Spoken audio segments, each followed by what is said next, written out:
couple things you'll notice. Utilities are still on. Utilities have to stay on through closing. You guys have to make yourself checklists. Like I have checklists and reminders and things like that, things to go over with sellers. And then you'll have the same things for buyers at certain points, but you have to remind sellers because some sellers are like, we're under contract. Can I turn off the utilities? Or can I,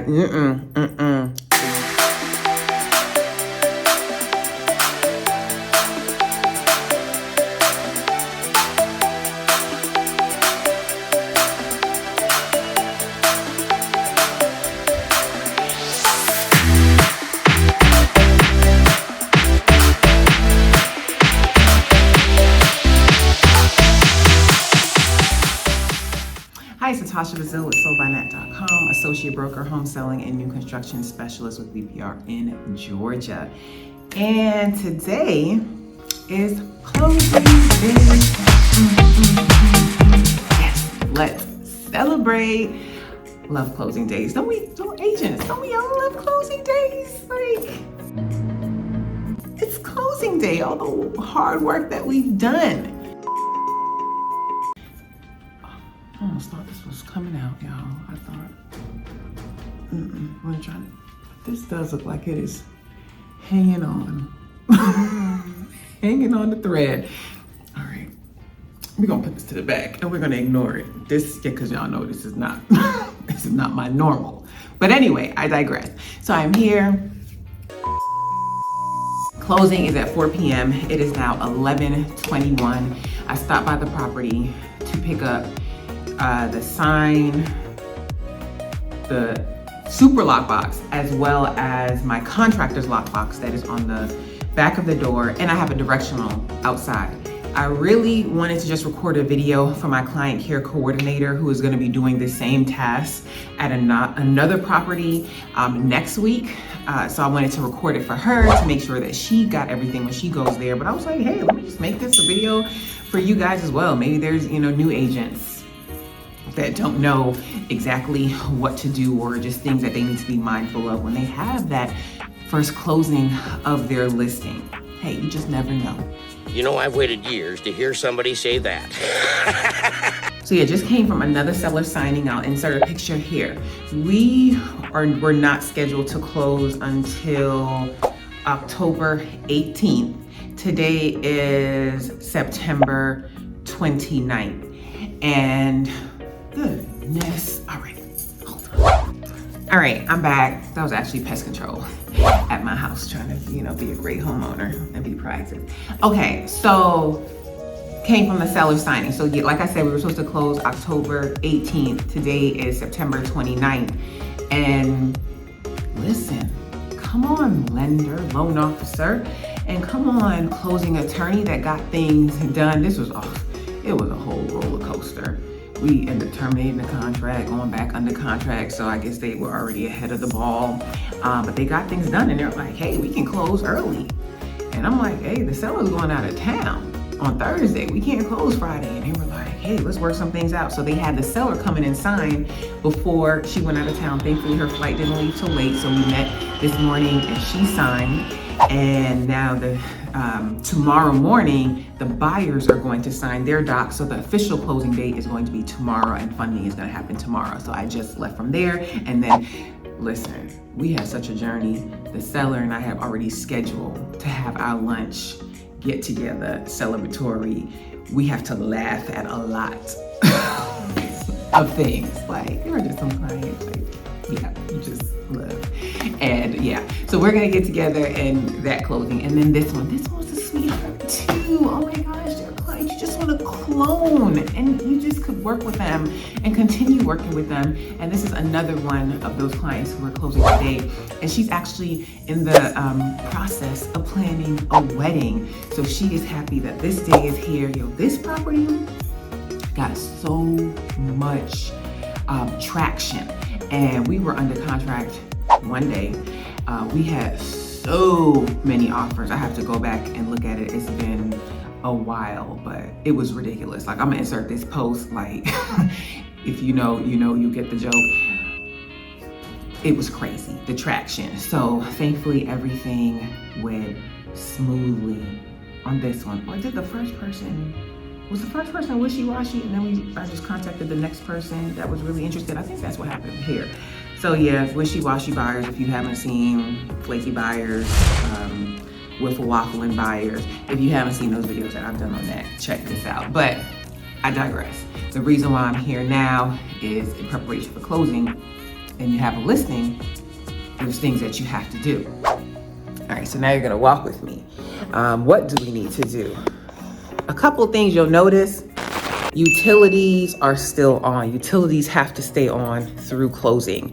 You guys have to make yourself checklists. Like I have checklists and reminders and things like that, things to go over with sellers. And then you'll have the same things for buyers at certain points, but you have to remind sellers, because some sellers are like, we're under contract. Can I turn off the utilities? Or can I, Nope. The utilities have to be on through closing.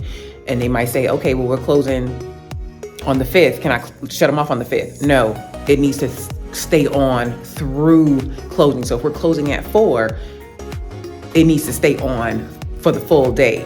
And they might say, well, I'll shut it off the next day. If they're closing on a Friday afternoon, you need to give the new buyer some grace, because there are some utilities that you need to actually bring a form from closing to the utility company to set it up.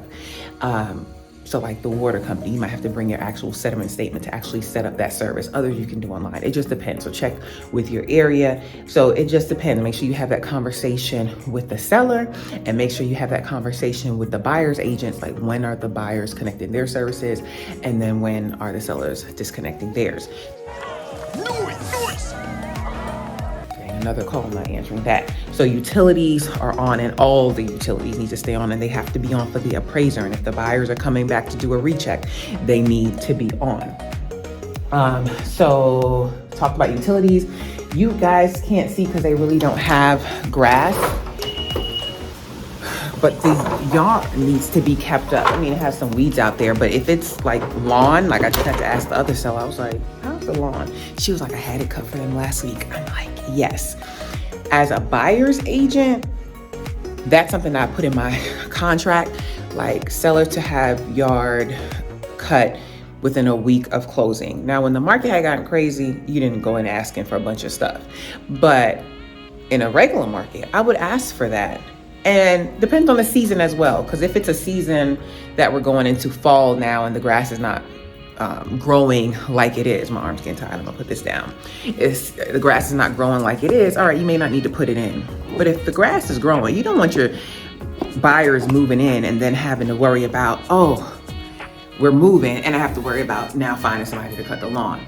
So with the other seller that I met with this morning, like, it's a lake property. It's a lakefront property, and the people that get this house, like, if they really do it up, it's gonna be really nice. But that also comes with, it has to be maintained and kept up, and trees grow, shrubs grow, and all of that, and it needs to be cut. So I was really happy to hear that she went ahead and got it cut for them. So I think those were like the main two that I wanted to tell you guys. All right, now lastly, what are we here to do? We're gonna take off the lock boxes. I made a previous video, I mentioned in a previous video that if the house is vacant or if the house is far, I'm putting on a contractor's lockbox so that if vendors need to get in, they have a way to get in. So I'm taking this off. I am doing a general walkthrough. The buyers have already done their walkthrough and it's good, but I wanna do a walkthrough as well. Yes, story time. Story time. I have gotten the call 2 hours before closing that the buyers went to do their walkthrough and the back door was kicked in. I'm sorry, what? And we scrambled between the buyer's agent and I to get it fixed before closing. So go in and lay eyes on it. So it's a windy day. When I pulled up, I saw that there are Amazon boxes in the yard, but I've already spoken with this seller and she is coming by to get this stuff out of here. She mentioned just trash, and I was gonna say, just leave the trash, I'll pull it out, but she got other stuff that she needs to come and take care of. Some paint is fine if it's fresh paint like that, but old paint, don't put that on the new buyers. All right, I'm back again. That's another vendor that's at my house, a landscaper. Okay, all right, I was telling you about paint. Yeah, if it was just the trash, I would have pulled the trash out for her, but she has other stuff that she needs to take care of. And she was asking me about paint.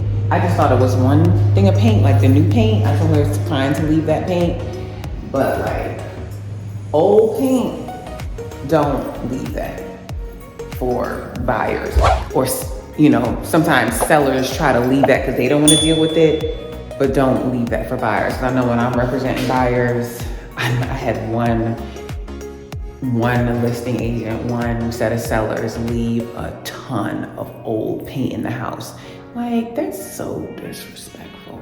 Like, if you didn't want it, why do you think that my buyers would want paint that they can't even use? It's old. So that's considered trash. And that's another thing I put in my stipulations, that the house is to be free of debris and all of that, and it's worded. All right, so I'm just gonna do a quick run through and make sure the house is good. And I did not expect the video to be this long, but like I said, they had already done their walkthrough, so I know they were good, but I just want to lay eyes on it. And it looks like the buyers already got furniture delivered out front. I would pull it in, but it's heavy, so they could do that after closing. It's not expected to rain, and there's an awning.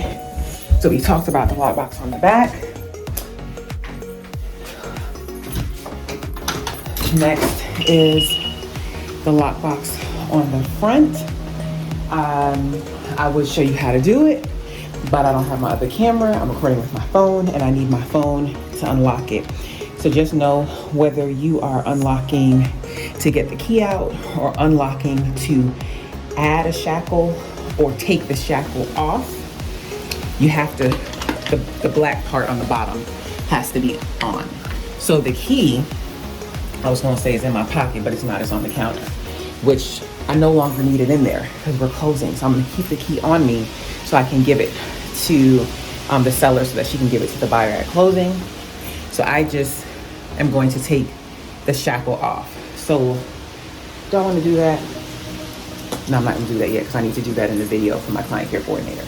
Okay, but what I'm going to tell you about this is you can access anybody's shackle as long as you have their shackle code. So if you are working with an agent, and you are going to the house, say you're representing the buyer and you're doing the final walkthrough, and the listing agent says, hey, can you bring the lockbox to closing after you do the walkthrough? Some might even ask, hey, do you mind bringing my sign-in lockbox? Agent courtesy, let's help each other, okay? We're working together. If it's convenient, just go ahead and do it. It's not a big deal. You're gonna see them at closing anyway. You're already at the house, right? They just have to give you their shackle code. My shackle code for my lock boxes are all the same on all of my lock boxes. My combination code for all of my lock boxes are all the same. Some might disagree and say, oh, make them different, such and such and such. That's just how I keep them, keep order. I have enough things to remember. So as long as the agent gives you their shackle code, when you go to unlock the shackle, it's gonna ask you for the code. You put in their code, you take off the shackle, and now you have their lockbox, and you give it to them at closing. All right, the serious last thing you're gonna do, if you're the listing agent or if you're picking it up for the buyer, once you lock up the house, now you've taken off your lock boxes, you've gathered whatever marking materials that you have. You see this little sign? Didn't have a lot in here because this house just flew. I didn't even have to put a lot in here. It was just that, it went that quick. I'm gonna pull up my sign here, and then I'm gonna pull up my directional that's when I walk out. So it is now 11:48 between recording this video and taking calls. I'm gonna wrap it up here, guys. I am gonna wrap it up here. That's what my sign says. That's what my sign says. Do I have a template that I can share with you guys of this? I do. If you email me, I'll share the template with you. And if you're interested in joining a team, because I'm working on putting my team together. If you're interested in joining a team, go ahead and email me and I will put you on my interest list. And you'll get information on my team is officially set up. Here's a text from my client care coordinator, who is also a licensed agent, and she's building her business. She's just helping me out as well. So it's a win-win. And she actually used to be a past client, and she said, when I get my real estate license one day, I'm gonna come work with you. And that she did. And she had her closing. She's had a couple, two, maybe three, two, maybe. Yeah, she's had a closing and she left a comment. I thought that was so sweet. She was like, she's learning from the best. So yes, if you guys are interested in joining my team, shoot me an email. If I have a sign up by the time this video goes up, I'll include it here to gather your information, and I will be sure to share it with you. Share the info with you when I am taking on new agents. And yeah. Outside of that, if you're not sure you want to join the team, but you want to join a VPR, you want to be connected and have some access to me, you can join the VPR Ambassador Program. I'll link to a video about that.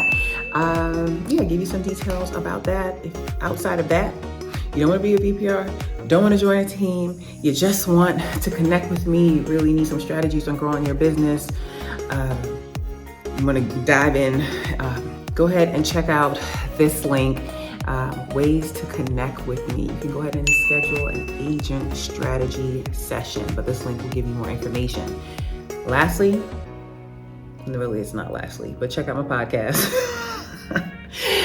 Subscribe to my podcast. Lastly, be sure to like this video if you got anything from this video and share it with another agent. Please help me grow this channel. Help me grow this channel, all right? Help me get to 100 subscribers. On my other channel, my Sell by Nat channel, I'm 6,000 plus. On this one is new. This one is just for us agents, for us to connect, share, grow, build. And I have some exciting things coming that I'm working on. All right, so I'm gonna sign out here. Have a positive, peaceful, and I will include pictures of the seller and I at closing. So it'll be here. Have a positive, peaceful, and productive day, guys. Bye.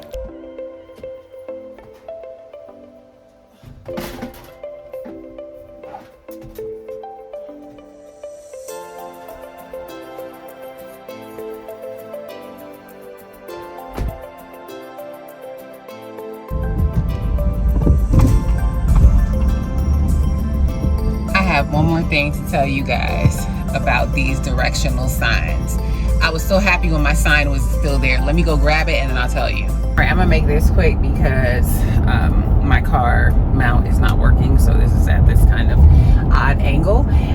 So yeah, about the directional signs. I've mentioned this in, I wanna say my open house videos. If you haven't seen it, I'll link it here. Sometimes associations, that neighbor that does too much, they can be pricks and they will throw your directionals away. But if your week has been like how this looks, have a great weekend. Have a great weekend. How it started, how it ended. So just know, don't go spending a ton of money on your directional signs, because you will go and they will not be there. Yes, I have seen people just walk in, pick them up and throw them, pick them up and throw them away. So I was very happy to see mine there. So that's just the last nugget for this video. All right, guys, bye. Bye, rock stars. Go out there and crush it.